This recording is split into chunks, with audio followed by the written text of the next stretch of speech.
So ఒక question I want to ask you. ఏమి అనుకోనంటే if it is okay. Yeah మేము ఇలా భయపడితే ఎలా?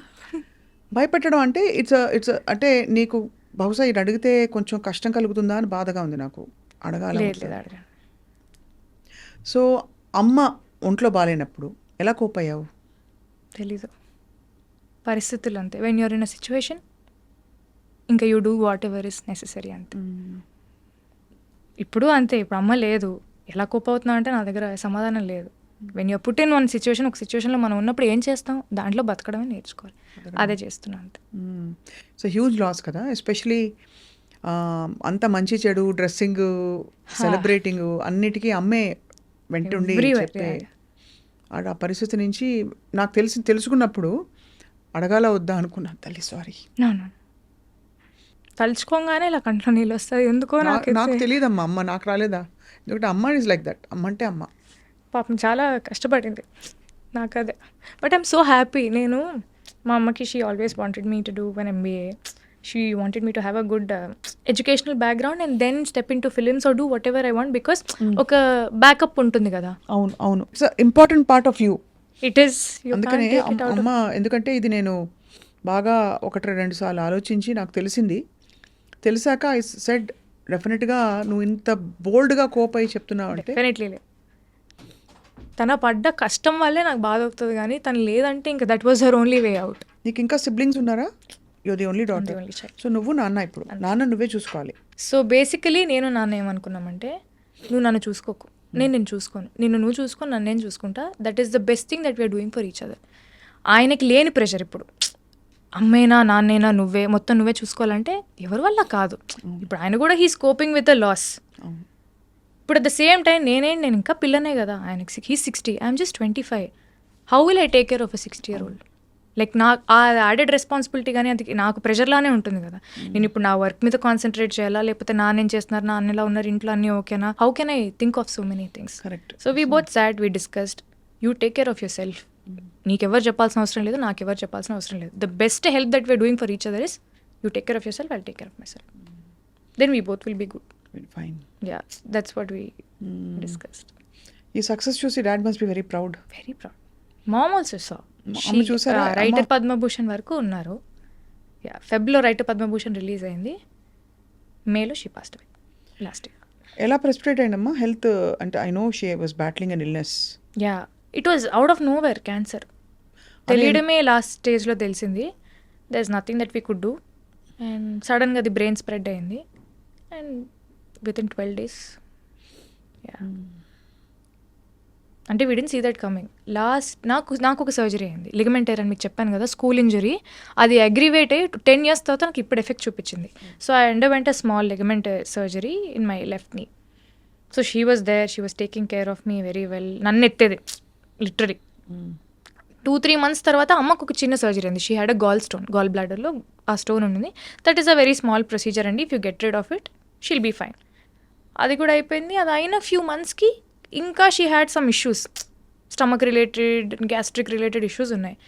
ఏమైంది, ఎందుకేంది, సర్జరీ అయిపోయి 2 నెలలు అవుతుంది కదా, ఎందుకు, why is it not like తగ్గట్లేదు ఎందుకు అని వెళ్ళి maybe post surgery seems what ఉండొచ్చు, రెపకషన్స్ ఉండొచ్చు అనుకున్నాము. But when we got it check they told it's cancer stage 4, stomach cancer. Shock కదా. నెవర్ సా ఇట్ కమింగ్ అక్క, never saw it coming.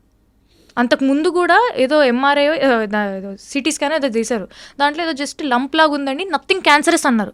When they said nothing cancerous, నా మైండ్లో fix అయిపోయింది, అమ్మాయ cancer అయితే కాదురా భగవంతుడా అని చెప్పి నేను daddy we kind celebrated also, whatever lump whatever you can get rid of it అని. When they did the PET scan it was spread everywhere and they told it's cancer. So it was already నా మైండ్లో feed అయిపోయింది cancer కాదు అని. Cancer కాదు అనే స్పేస్లో నేను ఉన్నప్పుడు సడన్గా స్టేజ్ 4 మన చేయి దాటిపోయిందంటే ఐ కుడెంట్ టేక్ ఇట్. కష్టం తల్లి. బట్ ఎంత బోల్డ్గా నువ్వు కోపపై దీన్ని ఎంబ్రేస్ చేసి తెలీదు మరి తన బ్లెస్సింగ్స్ ఇవన్నీ. మీతో కూర్చొని మాట్లాడడం కానీ, నేను చేసిన సినిమాలు కానీ, వాట్ ఎవర్ స్టార్టెడ్ హ్యాపెనింగ్ నాకు లాస్ట్ ఇయర్లోనే అయింది. అమ్మది May 14 అయింది. జూన్లో ఐ సైన్ మ్యాడ్, జూన్లో ఐ సైన్ లవర్, జూలై నుంచి ఐ వాజ్ షూటింగ్. నాకు అర్థం కాలేదు, ఆపర్చునిటీస్ గౌరీ ఒకటేసారి వస్తాయి. నేను భయపడుతూ నేను బయటికి వెళ్ళలేను, నేను యాక్టింగ్ చేయలేను, నాకు భయం వేస్తుంది, నా జీవితం ఏంటి అని ఆలోచించుకుంటూ కూర్చుంటే ఇక్కడే ఆగిపోతుంది. అండ్ నువ్వు ఆలోచించుకుని ఆగితే అక్కడ ఏమి జరిగేది ఏమి ఉండదు కదా. ఏం లేదు, పోనీ ఒక వ్యక్తి అంటే మనిషికి భయం వేసేది అక్క, బయటికి అడుగేసే ధైర్యం లేదు నాకు. చాలా వీక్ అయిపోయాను mentally, physically. I lost weight. నాకు ఫిజికలీ కూడా ఎఫెక్ట్ అయింది అది. మోడర్న్ లవ్లో మీరు అలా లడ్డులాగా ఉన్నాం కదా, I became like half my weight పని చేస్తూ ఆర్ వాట్ ఎవర్. అది మెంటలీ ఫిజికలీ ఆ ఎఫెక్ట్ ఉండడం వల్ల చాలా వెయిట్ తగ్గిపోయాను నేను. ఇలా కాదు, ఆపర్చునిటీస్ వచ్చాయి, just go and do it అని చెప్పి. మ్యాడ్ ఏమో it's such a fun film. Lover is సచ్చువలీ it's very emotional and it's very intense film. నాకు మైండ్లో ఒక ట్రామా నడుస్తుంది. నాకు ఆ మూడు ఎలా అలైన్ చేసుకున్నానో ఏం చేశాను నాకైతే తెలియదు. It's all Vasundhara. నా చేతిలో ఏం లేదు. ఎవరు నీకు ఇష్టదైవం ఎవరన్నా ఉన్నారా? చాలామంది ఉన్నారు నాకు. నేనైతే నమ్ముతాను, బట్ మా ఇంటి దేవుడు వెంకటేశ్వర స్వామి. సో వెంకటేశ్వర స్వామి, సాయిబాబా నేను నమ్ముతాను. ఎంత కష్టం నుంచి బయటకు వచ్చి బ్యూటిఫుల్గా ఇండిపెండెంట్గా, కానీ ఒకటి తప్పకుండా అనక మానలేను, ఇంత ఇండిపెండెంట్ థింకింగ్ అమ్మాయిని ఇండస్ట్రీ అర్థం చేసుకుంటుందా? అంటే because you have your own thoughts, you speak so well, ఇంత కాన్ఫిడెంట్గా ఉన్నావు. బహుశా ఐ డోంట్ నో నువ్వు ఎంత ఇంటర్ఫియర్ అవుతావు. ఇది ఎందుకు సార్ ఇలాగా, ఎందుకు సార్ అలా అడుగుతుంటావా? సినిమాలో అంటున్నారా? సినిమాలో నాకు డెఫినెట్ ఐఎమ్ వెరీ ఇంక్విజిటివ్. ఏదున్నా కూడా నేను ఖచ్చితంగా క్వశ్చన్స్ అయితే అడుగుతాను. ఇది ఎందుకు ఇలా ఉంది, అది ఎందుకు ఇలా ఉంది. ఆఫెన్స్ తీసుకుంటారు కదా, అందుకే అడిగే విధానంలో అడుగుతాను. అంటే ఒక జెన్యూన్ డౌట్, మన సినిమా బెటర్మెంట్ గురించే నాకు ఏదైనా డౌట్ వచ్చినప్పుడు, నాకు ఇంతవరకు నేను పనిచేసిన వాళ్ళందరూ they were very kind enough to explain. Especially Tamil అయితే ఇంకా భాష కూడా రాదు కాబట్టి, నేను స్పైరల్ బై నేను బుక్ ఇలా పెట్టుకొని ప్రతి దానికి పక్కన అర్థం రాసుకొని, ఈ ఎమోషన్ ఇలా ఇవ్వమంటున్నారని చెప్పి I to ask all the questions అని వాళ్ళు చెప్పినన్నీ నేను నోట్ చేసుకునేదాన్ని.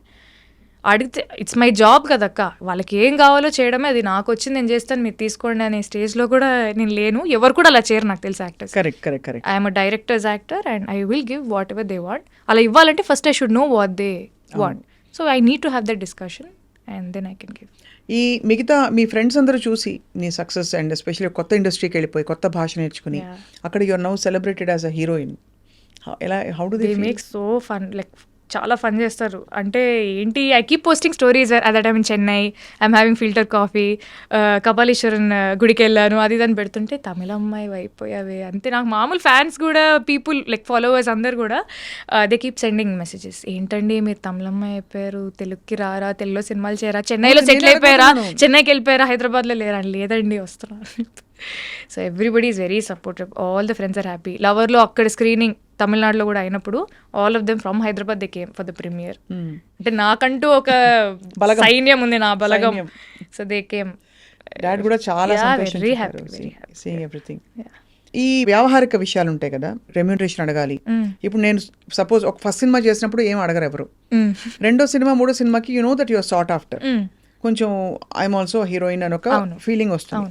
ఎలా డిసైడ్ చేసుకుంటావు? అంటే ఎంత అడగాలి రెమ్యూనరేషన్, అడగచ్చా అడగకూడదా, డిమాండ్ చేయొచ్చా, నా టర్మ్స్ ఇవి, నాకు క్యారవాన్ ఇవ్వాలి, లేదంటే నాకు ఇలాంటి అకామిడేషన్ ఇవ్వాలి, ఇలాంటివి అడుగుతావా? Or you're very easy going? I'm a little easy going అక్క. అంటే మనం అడగకుండానే వాళ్ళు ఇస్తున్నారంటే వీ డిజర్వ్ దట్ కదా. అంటే మరీ ఫస్ట్ సినిమా నుంచే నాకు అది కావాలి ఇది కావాలి. మెయిల్ అనే సినిమాకి it was we did it in very INDI style.